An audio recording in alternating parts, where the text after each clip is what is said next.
You're listening to Deliberate Living, a podcast that inspires, empowers, and encourages listeners to live life more authentically. My name is Holly Priestley, and I'm a full-time nomad and creator who has been living in my 1997 Ford van since January 1st of 2019. I travel the United States with my dog, learning how to live with more authenticity. I explore different ways people choose to ditch the prescribed life we've all been sold and live on their terms, finding freedom and happiness however they choose. Hello, and welcome to another episode of the Deliberate Living podcast. I am the creator and host of the show, Holly Priestley, and this is my first solo episode in quite a few months. I've had my temporary co-host, Nathan Beers, for the last few months, and we've also had plenty of guests. Last week I had a guest for my first non-co-hosted episode. This week we're getting back into the swing of doing solo episodes. And so this week what I'm going to be talking about and the questions I'm going to be answering are all around the 50K race that I ran a few weeks ago. So if that's what you want to listen to or watch, please stick around. And if that's not your thing, tune in next week for another episode. So just a brief overview for those of you who are not familiar, or just a brief overview. I ran my first 50K race a few Saturdays ago in Arizona. And so I am going to be answering some audience questions specifically this week about that experience. And so my experience as a runner is fairly short, fairly recent. I've only been really running properly for the last just over 2 years. I started running right before the pandemic hit. And so my time as a runner is, not professional, not elite, not Olympic or anything of that nature. I am a 32-year-old woman and a vegetarian, and this is my first time running any distance of this length. I had never even run a marathon distance before. So signing up for the 50K was definitely a little bit out of my element, a little bit out of my comfort zone. And I took about 4 months to train for it. I registered for it sometime between, Christmas and New Year's. And so then I trained for it in January, February, March, and April, and the race was at the very beginning of May. So hopefully that gives some context to my experience and potentially my answers here. I am not a doctor. I'm not a physical therapist. I'm not a personal trainer. I am not an expert in any way, shape, or form. So all of my answers are just from my experience, from my research, and from what actually happened to me. So I did ask Instagram specifically for questions that they would like answered about my 50K race and the training and the experience and the process and all of that. So that's where all the questions are coming from. And I tried to organize them in a way that makes sense chronologically from the registration, the training, and the event itself and post-event standpoint. So hopefully I did a half-decent job of that. The first question is, how do you find these races? Honestly, I just Googled 50K races near me. So 50K races in the Southwest, in Arizona and New Mexico specifically is what I was looking for because that's where I am located. And I found a number of websites that have, a lot of races have their own individual websites. But I found a couple of websites that consolidated race information and had, charts or tables of different races with the title, the location, the distance, and then, links to their website for registration, etc. I don't remember the names of some of those websites offhand. I probably should have done a little more research before I started answering these questions, but I will link to them in the show notes of this episode. I do know that once you start running some races, usually that race series has an email list, and they will send you updates, whether they have annual races or if they're a more regional series or something like that. They might have races near you at different times of year, etc. So if there's a race series that you really like, or even one that you kind of sort of signed up for one time, you'll probably get their emails forevermore. But if you're looking for a specific race, and you've never done it before and you're just looking for something in a specific location, Like I want to go on vacation to this location. Like let's make an excuse to go there for this race. Or if you just want races that are really close to you, I just Googled like marathons near me, I think is where I started, and I ended up going with a 50K instead of a marathon for a variety of reasons. Perhaps I should answer that question, although it didn't come up because I probably haven't talked about it.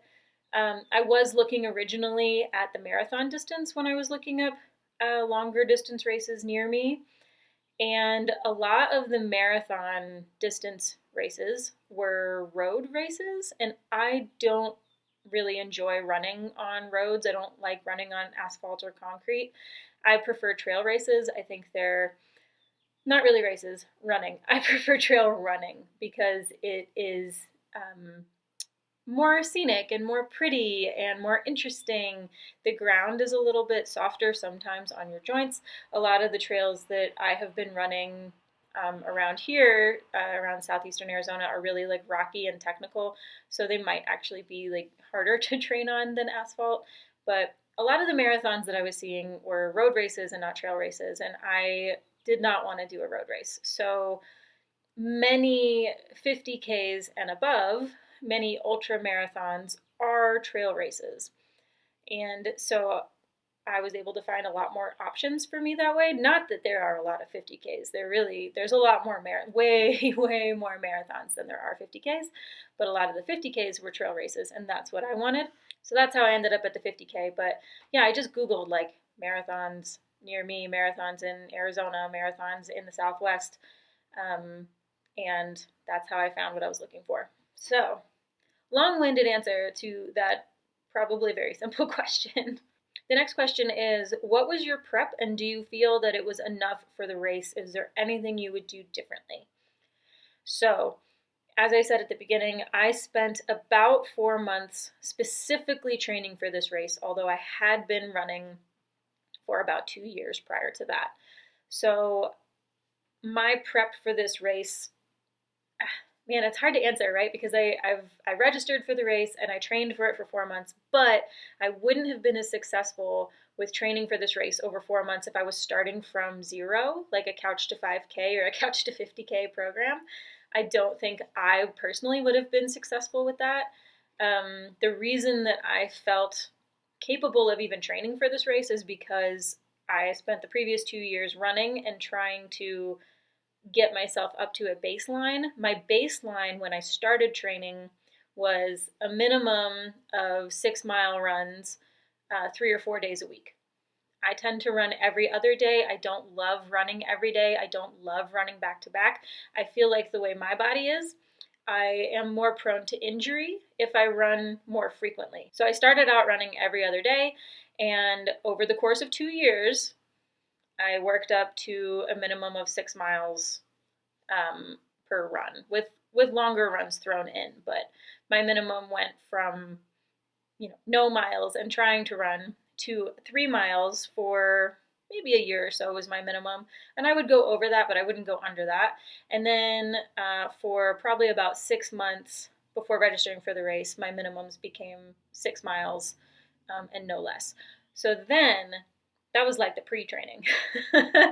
And then the 4 months that I spent training for this race, I kept up my running 3 or 4 days a week schedule. And I found a plan that was 3 or 4 months long, but it started at a lower mileage than I was already comfortable with. I was comfortable with 6-mile base runs and then a long run of at least 10 miles.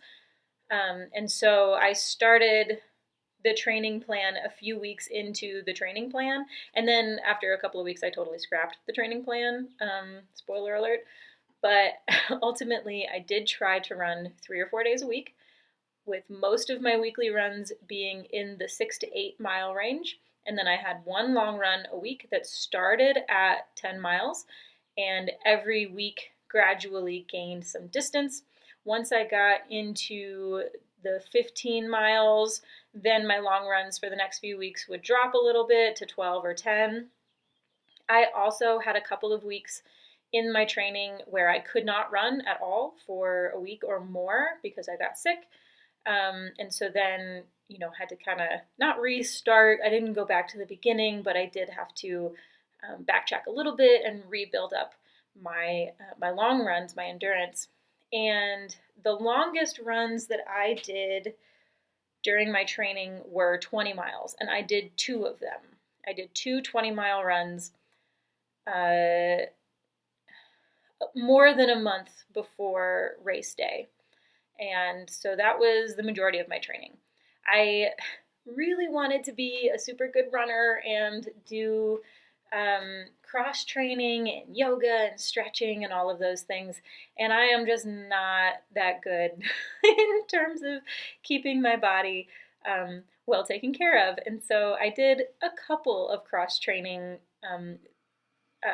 sessions, here and there throughout the training, but I did not make a weekly thing out of it. I should have. That's something that I would do differently moving forward. But as for this race, I didn't.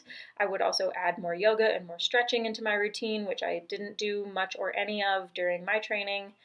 And my training was really focused on getting the miles in, but more so getting used to spending so much time on my feet, hours on your feet, on trail, running. It was more of a mental game than a physical game for me, and I think that's true of most people, especially at this distance. Your brain will quit way before your body will, but spending that much time on your feet, like pounding away, and like it does weird things to your body. It really does some very strange things to your body, and it takes some getting used to, and you have to train yourself how to eat, how to hydrate, what to drink, like water, Gatorade, etc. And so training has to kind of take a very holistic approach when you're training for a long distance race like this. And it kind of takes over your life, especially the further you get into it. Like you're spending, an hour on your long runs running, and then you're spending 2 hours, and then you're spending 4 hours, and it kind of takes over your whole life. Like you have your long runs. I did my long runs on Fridays towards the end of my training. And so Thursday was kind of taken over by like, I got to make sure I hydrate and I fuel properly, and I'm going to go to bed early, and I'm going to make sure I have all of my stuff laid out in the morning. So Friday, I would go on my super long runs. And then the rest of Friday would be kind of recovering and would be tired and would be trying to catch up. And then the day after would be, more fatigue and trying to eat everything. And so, training for a marathon or an ultra marathon really does kind of take over your life and alter your schedule and how you interact with other people or your dogs. So yeah, training, I could not have done it without it. And I liked the way that I did my training, but I wouldn't necessarily recommend it for everybody. My biggest recommendation on training for a marathon or an ultra marathon would be, get your baseline up to where you're comfortable running, 6 miles on a base run and 10 miles on a long run, and feel it out. Feel what feels good in terms of, frequency and cadence. Try different snacks, try different types of Gatorade, try different things to see what works for your body and what doesn't. Every runner is different. My dad is a runner, has been a runner my whole life. And the things that he eats and drinks and the way that he trains is a completely different way than I train, and completely different than the things that I eat and drink on my runs. And that's kind of frustrating sometimes, but it is what it is. So anything I do different, like I said, I would incorporate more cross training, more yoga, and more stretching. And for this particular race, there was insane elevation gain. And the places in the race where it happened was madness in a lot of ways. So for this particular race, I would get more gains, more elevation gain, more ups, more hills, more mountains to train for this particular race, and probably more time training because this one was so freaking hard. So the next question is, what are your favorite kinds of shoes for this race? I run in Hoka's. So last fall, before I registered for the race, I got a new pair of running shoes, and I had been running in Hoka's, and so I stuck with Hoka's. I am currently running in the Hoka 1-1 Speed Goat. I'm not super up on like the different kinds of running shoes and why they're cool. I like these shoes because they're very cushioned, and like I said, I do a lot of trail running, and trail running has a lot of rocks and sticks and uneven ground, and I can feel when my shoes are getting really old because I can feel every single rock, and so I couldn't imagine trying to do this kind of training, this kind of distance on like a Vibram shoe, like the toe shoes, the barefoot shoes. I couldn't imagine doing that. I just think it would hurt so much. So I use Hoka Speed Goats, and they work for me. I do wear a solid, like, 2 sizes bigger than I normally wear, like a 1.5 to 2 sizes bigger, my running shoe, than like my normal pair of sandals or something like that. Part of that is to accommodate for foot swelling when you're on your feet, when they're getting warm. And part of that is because I have kind of a wide foot, so I need a wide toe box. And that's what works for me. So that doesn't necessarily mean it's going to work for everybody. I would go to your local like running store. If you're planning on running great distance, if you just want to get into, short running, like 3 to 6 miles, I don't think you need exceptionally special shoes. I think whatever fits your feet is a good place to start. You do not have to spend $150 on a pair of shoes just to get started with running, but the more distance you do, the harder the runs you do, it is worth investing in a better pair of shoes because your feet affect your whole body. Your feet will affect your ankles, will affect your shins, will affect your knees, will affect your hips, will affect your back, will affect your shoulders, will affect your head. And so investing in good shoes when you're going to start upping your distance, upping your mileage, upping your challenge, I think is worth it. So the next question is, how do you stay motivated to train? This question is interesting because it's specifically, how do you stay motivated to train? And so for me, a lot of this is working with your own personality. So my personality is, I signed up for this race. I paid money to be a part of this race. I'm doing this fucking race, right? So when I signed up for this race, I signed up for it based off of information that I found on the website about the distance, the location, and the elevation gain. And I knew that this was going to be my first race, and I didn't want to have huge elevation gain. I wanted to have something that was reasonable, something that was light, so I could focus on the distance and not more of an elevation gain challenge. And so to this day, the website is still wrong and still has the wrong elevation map for the 50K race, which is very frustrating. That's how I made my decision to sign up for it. A day or two after I signed up for this race, I went and I was looking at the detailed course map, and it went from having a 1,300 foot elevation gain to having like a 5,000 or 6,000 foot elevation gain. And that was incredibly overwhelming for me.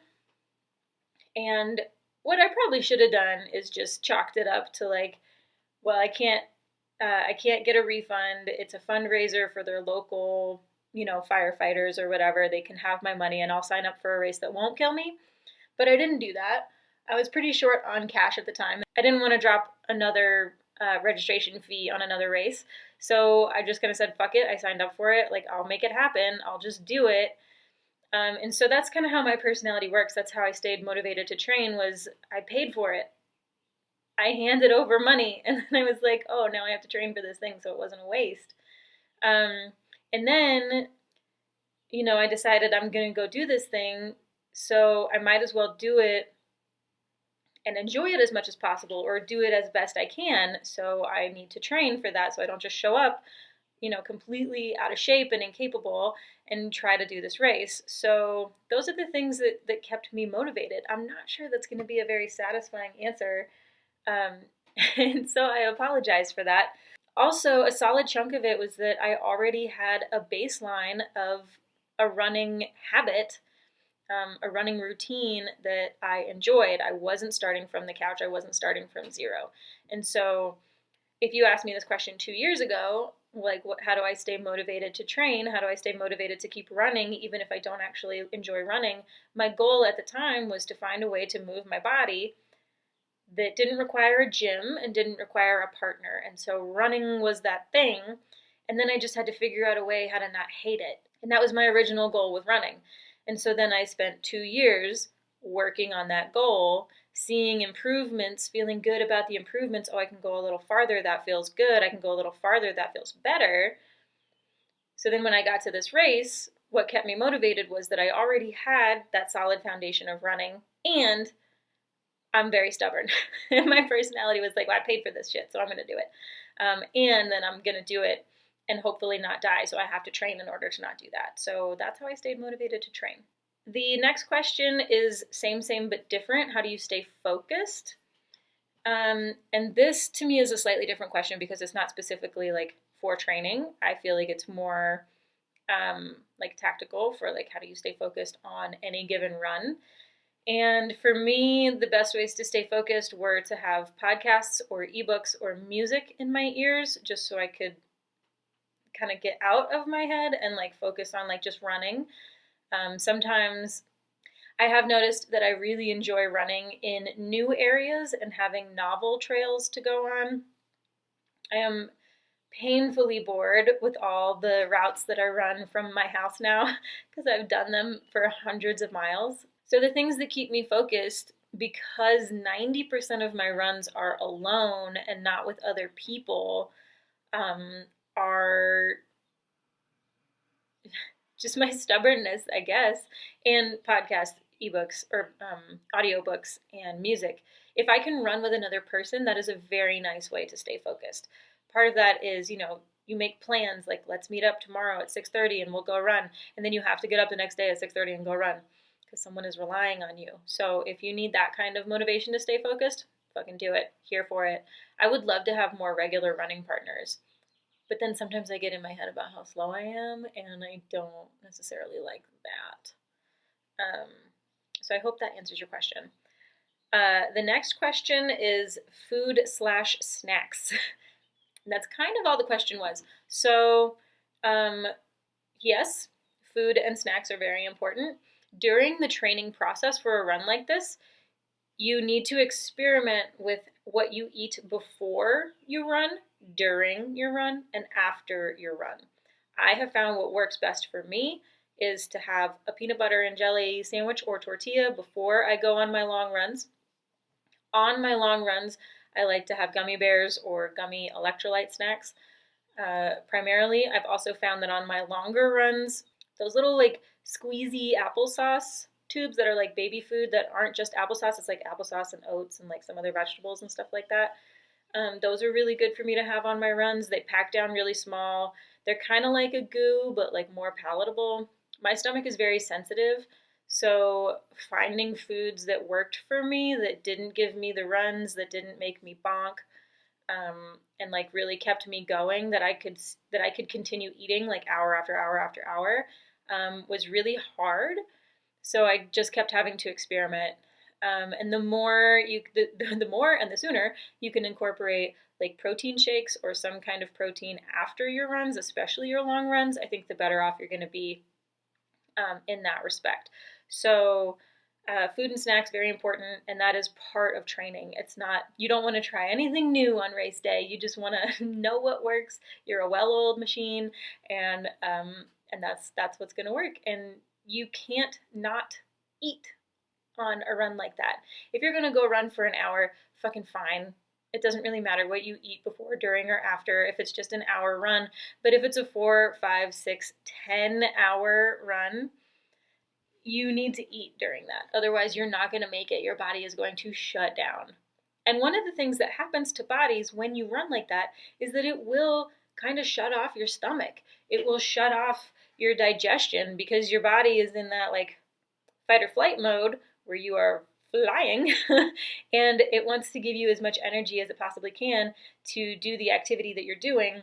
And so it does kind of shut off your digestion, and like your stomach working the way it usually does.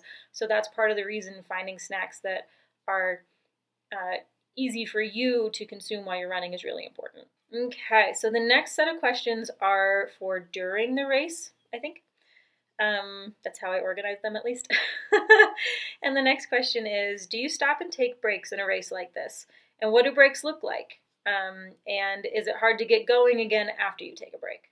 The quick answer to this one is yes and no. Yes, you take breaks. They are not very long necessarily. For me, it wasn't very long. I've known people who have had to take like really long breaks if your race is absolutely killing you. But in general, you have a couple of aid stations here and there, and if you need to like take a break to like stand and breathe if you're going up a really steep hill, like the one in our race, that's a thing that you have to do. So yes, breaks are necessary. I generally keep them pretty short. The shorter the break, the easier it is to get going again. The longer the break, the harder it is mentally and physically. If you've been running for a lot of hours and then you stop to take a break, you sit down, you stop moving, your body starts kind of seizing up and you get a lot more stiff. So if you keep your breaks short, then you can get moving a lot faster physically, and then also mentally. Your brain is like, well, we're going to keep going, because if you break too long, your brain's going to be like, we don't want to get back out there. That's dumb. So yeah, usually when I stop to take breaks, it is to have a snack, it's to refill my water or my Gatorade, it's to change out into, fresh snacks if I'm out of my old snacks. This is at aid stations, of course. And then if I'm taking a break in between aid stations, it's usually just a standstill or a sit down for like a few seconds. Like, I would love for it to be a few minutes, but I also know that if it's a few minutes, I won't get back up. So it'll be a few seconds, and then I'll get back up and I'll get moving again. Perpetual forward motion is a huge part of races like this. The next question, how do you overcome the psychological challenges like fear and doubt?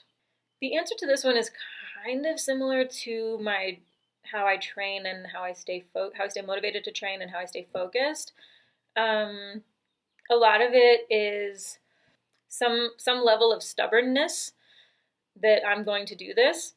But for this particular race, I definitely had a lot of fear and doubt going into it and during it, and even afterwards, I had a lot of fear and doubt about my abilities to do it. I wish that I had a better answer for this question, because I think that this is a huge reason people don't run at all, much less run longer distances.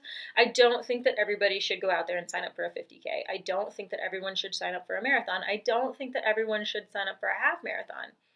I do think that people need to move their bodies a little bit more often, but that doesn't need to be, long distance running. Honestly, after about the 3-mile mark, any benefits you get from running are diminishing. So fear and doubt is a really big part of running, of moving your body, of thinking, oh, I can't do this, I can't do this, I can't do this. I believed prior to the race, during the race, and even now after the race, there's still a part of my brain that's like, you can't do that. You didn't do that because you can't do that.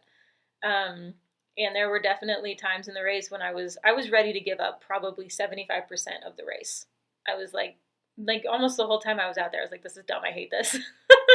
Why am I still doing this? Some of it is stubbornness. People will say, oh, it's grit, it's tenacity, it's, whatever. And like, fucking maybe, but like, it's also stubbornness. And the fear of failing versus the fear of succeeding. I didn't necessarily have control over whether I would succeed, if that makes any sense, but I had control over whether I chose to fail or not. I could have chosen to quit the race at, some of the aid stations. I could have chosen not to continue. I could have chosen not to keep moving my legs. And that kind of kept me from choosing it, if that makes any sense at all. If I had quit, my body probably would have been a lot happier with me. My body was really, really mad at me after the race.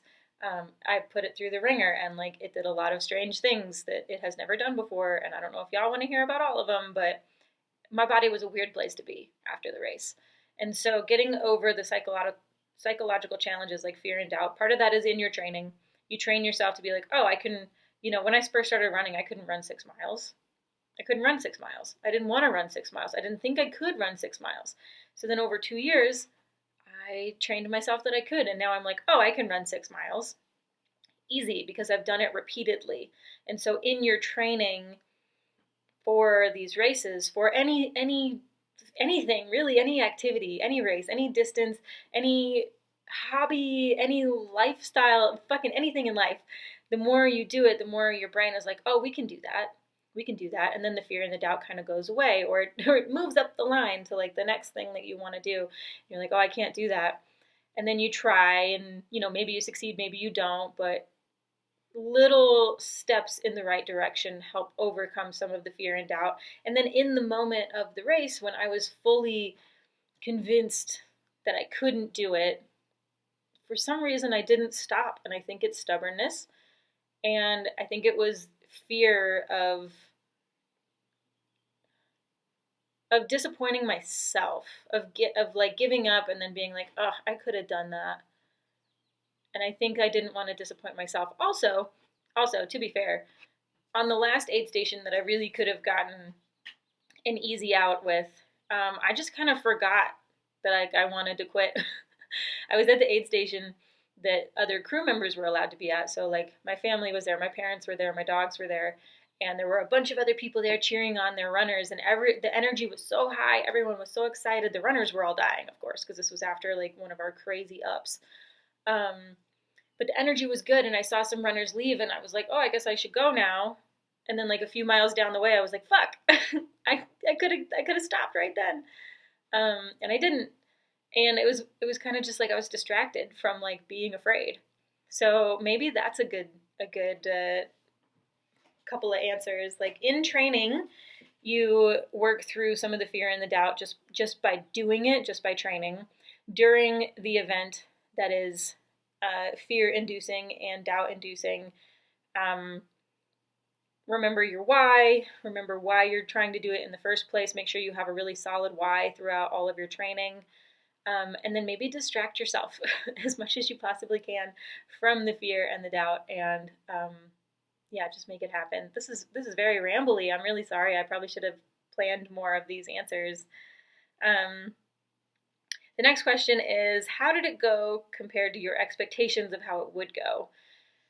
And so I knew this race was going to kick my ass. I knew this race was going to be very hard. I knew that the elevation gain was going to be a challenge. I knew that adding 11 miles on top of my longest distance on race day was going to be hard. I knew this race was going to be hard, and it was harder than I thought it was going to be, even still. A lot of that is the nature of this particular course. A lot of that is the nature of this race. I think if I had done any other race, or a race that had the elevation gain that I thought this one had when I registered for it 4 months ago, I think I would have done better. I think I would have thought it was harder and it would have been easier. This particular race was an ass kicker. The course itself was so freaking hard. I cannot adequately express how hard this course was. So my expectations were that it was going to kick my ass, and the reality was that it kicked my ass more than I thought it would.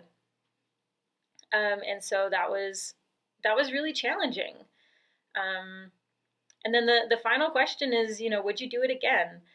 And I would do the distance again. I would do another 50K, which is like 31 miles. This race ended up being about 32 and a half miles. I would do another 50K race. I would not do this race again. The course was just too challenging. It wasn't enough fun for me to do this particular course again, but I would do this distance again. So yeah, I hope that answers some of y'all's questions. If you have additional questions that have popped up during my answers, my really rambly, disorganized answers of these, leave them in the comments. Come find me on social media and I will answer them, or do my best to answer them at least. And yeah, if you are training for anything, a 5K, a marathon, a 50K, whatever, just you can do it, but also listen to your body, because sometimes you shouldn't. You got to take rest, you got to take breaks, and that's important too. So I really appreciate everybody who has been supporting me throughout my training process. I shared a little bit about it on Instagram. Every week I tried to screenshot and share experiences from my long runs, and I really appreciate the support and the encouragement that I have received from my community throughout this race. Of course, I appreciate everybody who listens, watches, subscribes, likes, 5 stars, rates, reviews the show as well. And anyone who is part of my Patreon community, either on my personal page or on my podcast Patreon page, where you can get extra long episodes and the rapid fire mini-sodes from some of our previous guests. Super, super, super grateful for y'all, because you keep this show going and you give me so much encouragement and so much life, and you help offset some of the costs that go into producing the show, because it's not free. And so I really appreciate everybody for being here. And yeah, let me know if you've ever run a race like this, if you have a current running habit, if you are considering making one, and what that looks like for you. I'm very curious about everybody's journeys. So thanks for being here through all the rambles and the disorganized answers. And yeah, tune in next week for another episode. Bye.